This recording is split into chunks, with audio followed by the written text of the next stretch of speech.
Hello friends, कैसे हैं आप सब। तो डियर, आज का जो क्लास है इसमें हम लोग झारखंड जीके का एक नया टॉपिक डिस्कस करने वाले हैं। ये टॉपिक है आपका नृत्य। तो चलिए हम लोग आज का क्लास स्टार्ट करते हैं। पहला क्वेश्चन है आपका कि छौ नृत्य का जन्म स्थान निम्न में से किस स्थान को माना जाता है। झारखंड, उड़ीसा, पश्चिम बंगाल, इनमें से कोई नहीं।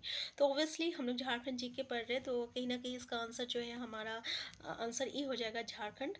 तो याद रखिएगा, छौ नृत्य का जन्म स्थान जो है ये आपका कहाँ है, तो सरायकेला झारखंड है। सरायकेला कहाँ है, तो ये आपका झारखंड में है।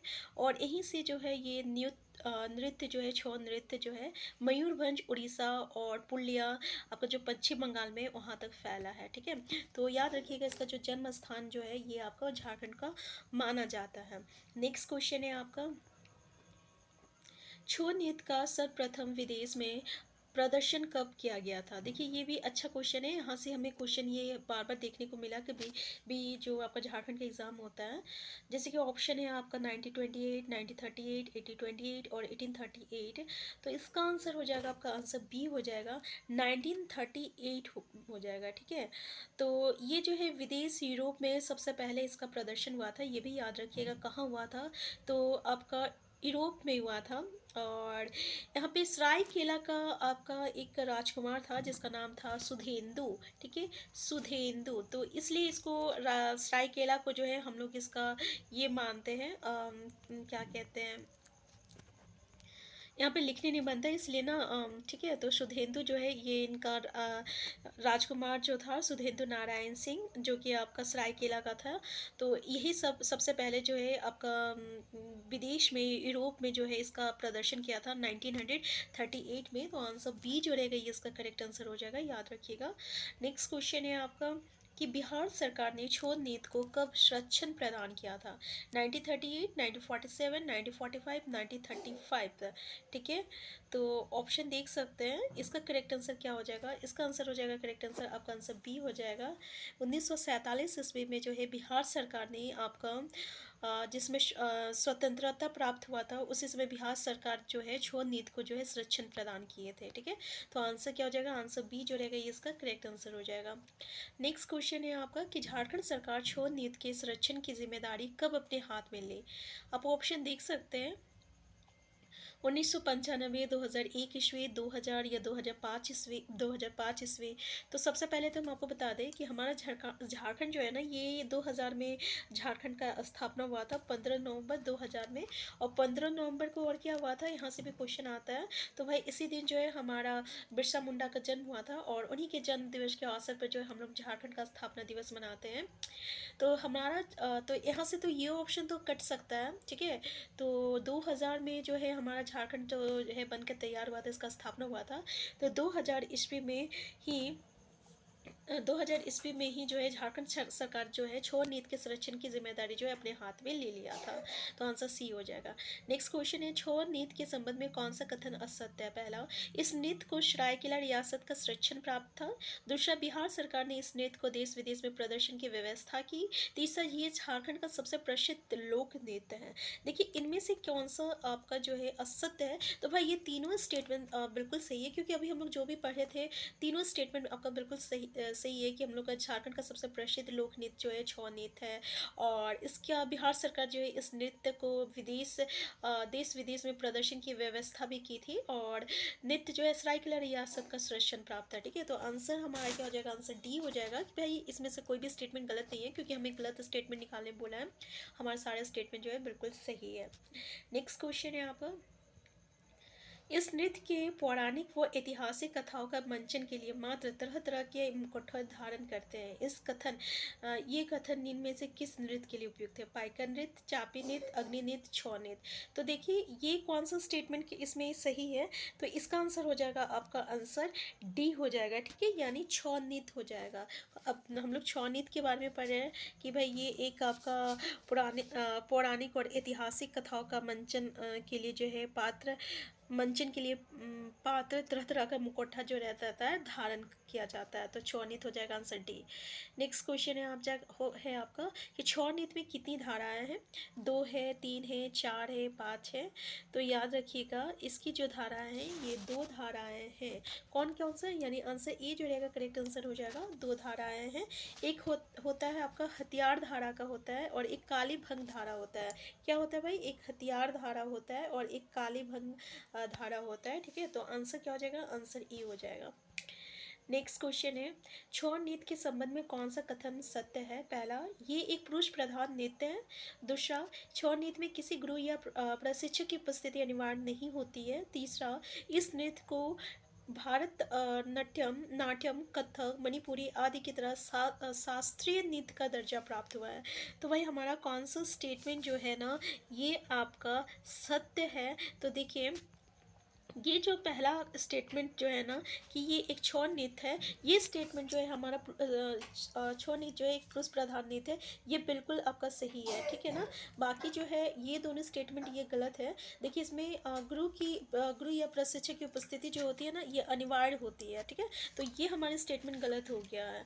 और ये जो आपका स्टेटमेंट जो है इसको राष्ट्र और अंतर्राष्ट्रीय आदि की तरह जो है शास्त्रीय नृत्य का दर्जा प्राप्त है, ये भी स्टेटमेंट आपका गलत है। ठीक है, तो हमारा स्टेटमेंट कौन सा सही है? बिल्कुल आपका आंसर ए जो रहेगा ये करेक्ट आंसर हो जाएगा। ठीक है, नेक्स्ट क्वेश्चन है आपका कि निम्न में से कौन सा नृत्य स्त्री पुरुष का सामूहिक नृत्य है? पाइका नृत्य, जदूर नृत्य और नेटवर नृत्य।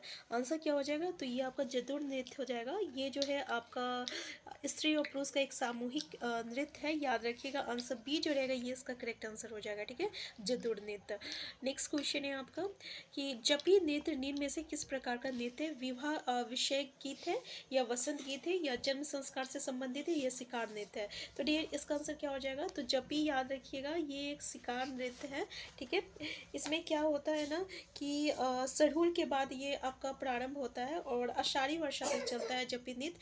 ठीक है, जिसमें जो लेडीज़ लोग होती है ना शायद वो लोग जो है शिकार करने के लिए जो है इसमें निकलती है जपी नृत्य में। तो याद रखिएगा। नेक्स्ट क्वेश्चन है आपका कि कर्मा नृत्य में गाए जाने वाले गीत को क्या कहा जाता है? कर्मा गीत, मांगे, लहुसा और गौंग गीत।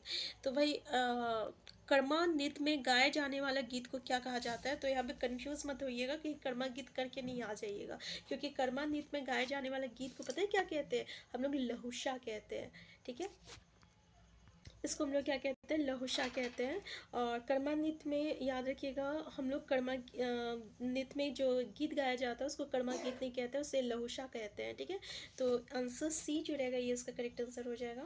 नेक्स्ट क्वेश्चन है कर्मा नृत्य का सबसे प्रधान अवसर कौन सा पर्व है? तीज है, कर्मा है, जितिया है या सोहराय है? तो भाई हम लोग कर्मा नृत्य है तो ऑब्वियसली कर्मा फेस्टिवल में या कर्मा पर्व में जो है होता है। और ये कब होता है? तो ये आपका भादो माह का शुक्ल पक्ष के एकादशी को मनाया जाता है। भादो याद रखिएगा, भादो माह का आपका शुक्ल पक्ष के एकादशी को। ठीक है, ये कर्मा पर्व जो है मनाया जाता है। नेक्स्ट क्वेश्चन है कर्मा नृत्य के संबंध में कौन सा कथन सत्य है?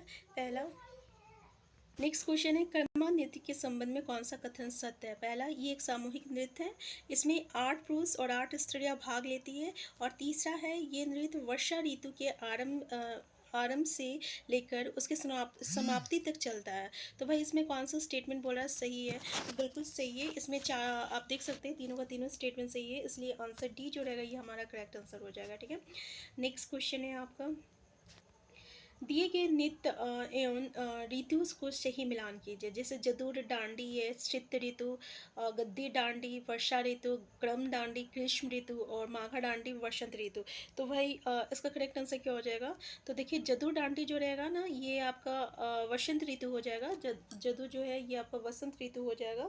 और खद्दी डांडी जो रहेगा ये आपका ग्रीष्म ऋतु हो जाएगा। ठीक है, खद्दी डांडी ये आपका ग्रीष्म ऋतु में आ जाएगा। और कर्मा डांडी जो है ना ये आपको वर्षा ऋतु जाएगा। और माघा डांडी जो है ये आपका शीत ऋतु आएगा। तो एक बार थोड़ा सा याद कर लीजिए कि जदूर डांडी जो है ये आपका वसंत ऋतु होगा।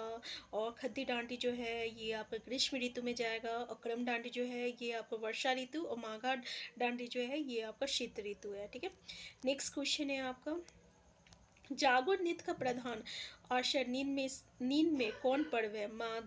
माघे, सोहराय पर्व, कर्मा पर्व और फगुआ पर्व। तो भाई इसका करेक्ट आंसर क्या हो जाएगा? हो जाएगा आपका माघे पर्व हो जाएगा। जागो नृत्य का प्रधान नौसर जो है ये आपका माघे पर्व है। ठीक है, तो आंसर ए जो रहेगा ये इसका करेक्ट आंसर हो जाएगा। नेक्स्ट क्वेश्चन है आपका कि ये एक ओजपूर्ण नृत्य है और इसमें नैतिक सैनिक वेश धारण करते हैं। ये कथन नींद में से किस नृत्य के बारे में कहा जा रहा है? पाइका नृत्य के बारे में, जतरा नृत्य के बारे में, नचनी नृत्य के बारे में और नटवा नृत्य के बारे में। तो बता ये नृत्य किसके बारे में कहा जा रहा है? तो ये आपका पाइका नृत्य के बारे में कहा जा रहा है। तो आंसर ए जो रहेगा ये हमारा करेक्ट आंसर हो जाएगा कि ये एक ओजपूर्ण नृत्य है और इसमें नैतिक सैनिक वेश धारण करते हैं और जो है ये नृत्य जो है हमारा पाइका नृत्य के बारे में कहा जा रहा है। ठीक है, तो आज की क्लास हम यहीं तक रखते हैं क्योंकि हमारा जो झारखंड का जीके का टॉपिक रहता है बहुत ही बड़ी बड़ी टॉपिक होती है, बहुत सारे क्वेश्चन होते हैं और हमें यहाँ पे जो है जो भी क्वेश्चन करना है हमें अच्छे से थोड़ा सा याद करके जाना है ताकि हमारा टाइम वेस्ट अब बिल्कुल ना हो। और ये जो है ऑलरेडी बहुत ही बोरिंग सब्जेक्ट है, हमें तो बोरिंग लगता ही है, तो इसलिए क्या करना पड़ेगा ना हमें इंटरेस्टिंग बनाने के लिए इसी थोड़ा थोड़ा पार्ट में से जो है लर्न करना है। ठीक है, तो हम फिर मिलते हैं नेक्स्ट क्लास में। चैनल में नए हैं, चैनल को सब्सक्राइब कर दीजिएगा। वीडियो हेल्पफुल का तो लाइक शेयर करना मत भूलिएगा। Thank you.